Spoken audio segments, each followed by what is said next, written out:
So this is part 4 of the cheating scandal. This was the hardest one for me to make. Try not to cry. Just pull on her hair. Stop. It's very infuriating. I mean, I'm standing here right now. Feel like I'm about to boil over. The video of the incident, everything happened about 2 weeks ago. Well, when I came up here, the police had already been notified and they were in back. The workers informed me that the young lady that was in the video pulling on my granddaughter's hair had been terminated. Their response to me was that they just found out about the video as well today. It was another employee that was recording the video. No, that employee is no longer here as well. She said that Dr. King committed suicide. I'm like, you know, what book is she reading?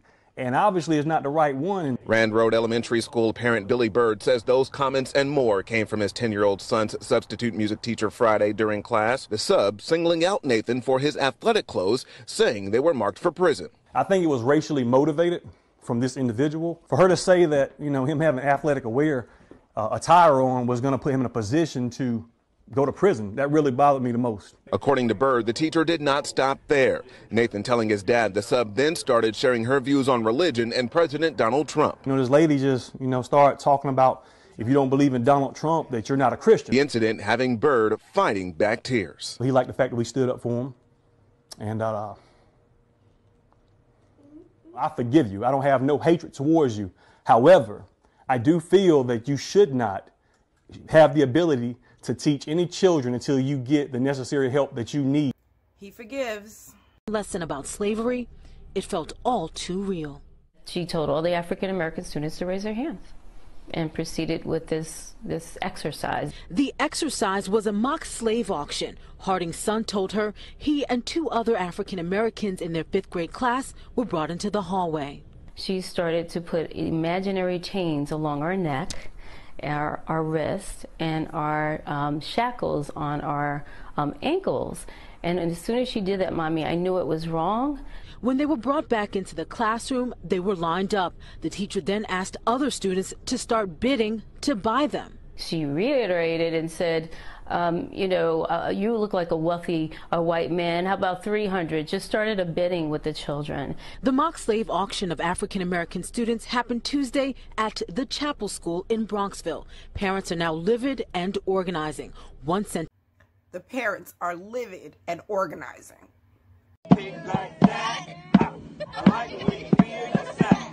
Rock Hill Schools is now changing its tune after Fox 46 showed you video of 5th graders told to sing slave songs while picking cotton in a field. Students say it was part of a game, a lesson, not on slavery or Black History Month, but rather the Great Depression. My ancestors picked cotton. Why would I want my son to pick cotton and think it's fun? Before our story aired, the spokesman for Rock Hill Schools, Michael Frost, tried to stop us from running this, saying it's not newsworthy, and off camera, blaming this mom for not fully reading a permission slip which makes no mention of singing slave songs. Frost even stopped our interview when I asked why there's no mention of the history of slaves forced to pick cotton. What did you want to say? Matt, that is not the topic of this interview. The interview is about the Great Depression. We're not going to go off script. Do you understand? The Great Depression? 15 copies of this meme from the internet and handed them out to students during lunch.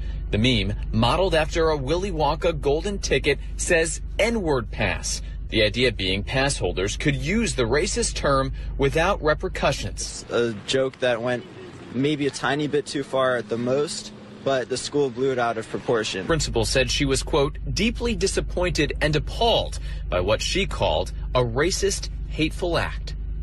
Your principal called this racist conduct. Do you agree with that classification?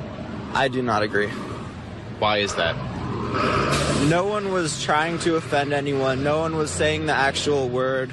It's childish. Sophomore Philip Chillicom gave the incident a 7.5 on the offensive scale. You know, it's something that I've been thinking about lately, and it's just been stuck in my mind. It's kind of like, you know, it's disappointing.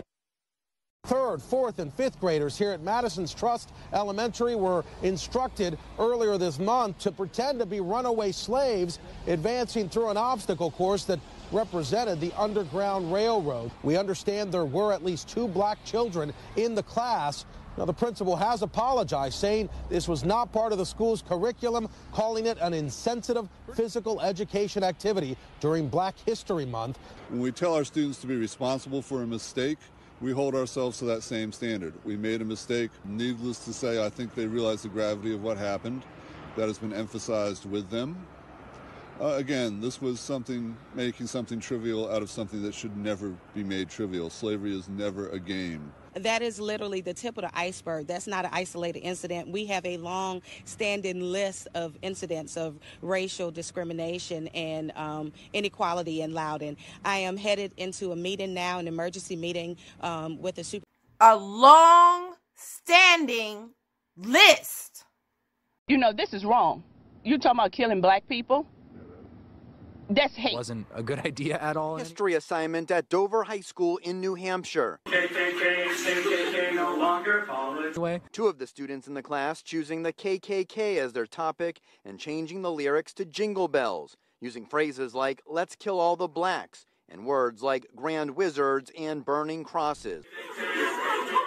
As the students recited the song, classmates can be heard laughing in the background. I'm sure that most of the students in the background weren't actually laughing because they thought that anything was funny about racism. What we're trying to do is to figure out what is in this video that is a valuable lesson for our entire school community. And that teacher is off the job with pay while the entire incident is being investigated by the school district. What they didn't expect is to see their classmates walk in full Ku Klux Klan robes and hoods. And the KKK walked into my kid's school on Friday, and I didn't get to stop it. This ASU prep parent said his daughter asked him to remain anonymous, but he's upset. Disgusted. It's wrong in any way, shape, or form. There's no justification for it. This picture captured the scene on stage. The popular play is actually a comedy. We can talk about racial prejudice, we can talk about the insensitivity, but to have our children put on the robes and assume the characters, it's wrong. Now, I talked to one parent out here today who actually told me he didn't think it was that big of a deal. And he said it was because his son was Hispanic, and he said the majority of this school is actually Hispanic. I checked online, 75% of the student body is Hispanic, 11% white, 9% African American. Notice who didn't think it was a big deal for kids to come to school dressed in Klan robes and hoods. Should have handled this differently. The February 4th incident started when a substitute teacher asked the 11-year-old boy to stand up for the pledge. He reportedly told the substitute teacher the flag was racist and the national anthem was offensive to black people. In a statement to the district, the substitute teacher reported telling the 11-year-old boy why, if it was so bad here, he did not go to another place to live. She said he then said, "They brought me here." And she said she told him, "Well, you can always go back." She was wrong. She was way out of place. The substitute teacher then wrote she called the office because she, quote, didn't want to continue dealing with him. According to the arrest affidavit, the student was arrested because he refused to follow multiple commands, repeatedly called school leaders racist, and was disruptive. They said he threatened to get the school resource officer and principal fired and to beat the teacher. It's very graphic, it's disturbing, and we're going to deal with it. 3 teenagers, ages 14 and 15 years old, as well as a 10-year-old girl. All of them students in the Ravenna-Queens-Selkirk School District. The 4 of them accused of creating 2 videos of a school shooting scenario. The first video starts out with one of the teens saying, "I've always hated school." The sheriff says they used what's believed to be a fake gun, editing in blood and gunfire, then posting it to social media. They were mocking like their classroom, and then they talk about racism, and then they mention the N-word a few times, and then in comes somebody and shooting them up. And then you can see the girl trying to hide, pulls the girl out, shoots her a few more times. All 4 students were charged accordingly. They've also been suspended from school indefinitely. They are young, but You know, so many people think, well, they're just kids. This is above and beyond being kids. While moving the students down the sidewalk, the officer who was holding his baton can be seen pushing the student forward. When the student told the officer not to touch him, the cop responded by repeatedly asking him, "What are you going to do about it?" What are you going to do about it? What are you going to do about it? As the students continue to walk away, he then draws his taser and says, "You want to ride the lightning?" A disturbing phrase that Vitali said seemed to have been used by the officer many times before. I couldn't believe it. I mean, it disturbed me in and of itself. But the way he said that was like, this is a thing. Like, this is something he says all the time. Like, of course the young people will know what I mean because we're always threatening them with tasers. That's what I couldn't believe, is that it wasn't like a kind of professional thing of, you know, stop doing that or I may have to tase you. It was like this casual threat. Just feel violated in so many ways, me and my daughter, that this even happened to her. Last week, Makia got a phone call from her daughter saying she'd been jumped by her teacher. When she got to the school, her daughter was crying and holding 3 braids she said had been ripped from her head. Her daughter said this started after her and another classmate sprayed too much perfume in class. What happens next, we don't know for sure. But surveillance video from the hall outside class shows what happens later. And though we can't see it until the investigation is over, Makia did. And she called her pastor, Marcus Allen, to watch it with her. Like a tall man, an 11-year-old girl being pushed from one out of the classroom to the other side of the hallway and then falling on top of her is a very disturbing sight to see. Madison Metropolitan School District has put the teacher, Rob Mueller-Owens, on leave and said he will not return to Whitehorse Middle. Mueller-Owens, who was acting principal that day, works for the district as a positive behavior support coach, even traveling to the White House. Suburban couple is demanding answers tonight after a chunk of their daughter's hair was ripped out. It happened during nap time at a daycare in Oswego. As our Regina Waldrop reports, DCFS has now launched an investigation. Ariana's parents say she hasn't been the same since it happened. She's complaining of head pain, and she's just not being herself. Robin Reddick says she dropped Ariana off at this kindercare in Oswego Tuesday morning. Hours later, she says she got a call from the daycare saying something happened to the 3-year-old, but no emergency. She says when she picked her daughter up, she saw this. This is how we picked her up. And you can see it's still red. Robin says an entire braid had been ripped from her daughter's scalp. It looked very painful. Like, I can see hair follicles, the white bulbs at the end of the tips of her hair. Robin says Ariana's teacher and the daycare director could give her no answers, only that they noticed the hanging braid around nap time. They should have contacted me the moment that they found out. They don't know what happened. They don't know how it happened. There's no cameras. There's no incident report. The couple took Ariana to see a doctor. They were told something forceful had been used on their daughter's hair. They also talked to DCFS and filed a report with police. How does something like this happen in the care of the facility? In a statement, KinderCare said after we became aware of the loose braid, we called the child's family. Although no injury occurred, we also reported it to state licensing, so they may look into the matter if they choose. I just want justice for my daughter, and I just want to know what happened. I just want to know what happened to her at daycare that day. Ariana's parents tell me all 3 of their children are no longer enrolled in this daycare. They also tell me they are considering taking legal action. Reporting from Oswego, I'm Regina Waldrop. This one fucked me up. She's so small. Did you see? Like, all that is bald.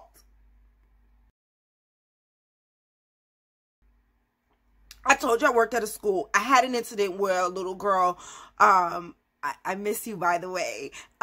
She was playing with her friends and somehow, you know, somebody stepped on her braid. They were on the floor. Somebody stepped on the braid. The braid came out. It was just one box braid. I had to call her mom and everything. I put aloe on and all that kind of stuff. But that girl felt it right away. So you sitting there telling me that y'all didn't know that her whole braid came out. That little girl was screaming, crying for her life when that braid came out like that. There's no way in the world she's still wincing. And the parents are mad calm. Yo, I restrain from talking about this a lot because I lose my shit when I see stuff like this. They sent the teen threatening messages on social media talking about killing him and disposing his body. He feels bad, because he feels like he's being targeted by the school. This woman alleges that her son was attacked by several classmates at Memorial High School after an argument. 5 white students bullied and physically assaulted a black male and claims the motive was racially charged. A group of students posted racial slurs, threats on social media towards the student before the fight. Just what they posted, black men hanging from a tree. This is all happening by white male students. The student has special needs and has a speech impediment. The students lured the black teen across the street and jumped him, causing a concussion. Students who are accused of jumping the African student were not disciplined. They have separated her son, put him in ISS for the fight. The only black kid that got jumped by all 4 white kids, 5. He in ISS. None of them is an ISS. He had just gotten into an argument with a school official and wanted to call his grandmother. Seconds later, Bruley officer Anthony Dupree, known as Kip, walks in. Some words are exchanged between the two, and as the student is walking out, the officer grabs him and slams him to the ground. They stay there for nearly a minute. You can see the officer's right arm and shoulder making jab-like movements. Officer Dupree picks the student up off the ground and throws him to the ground again.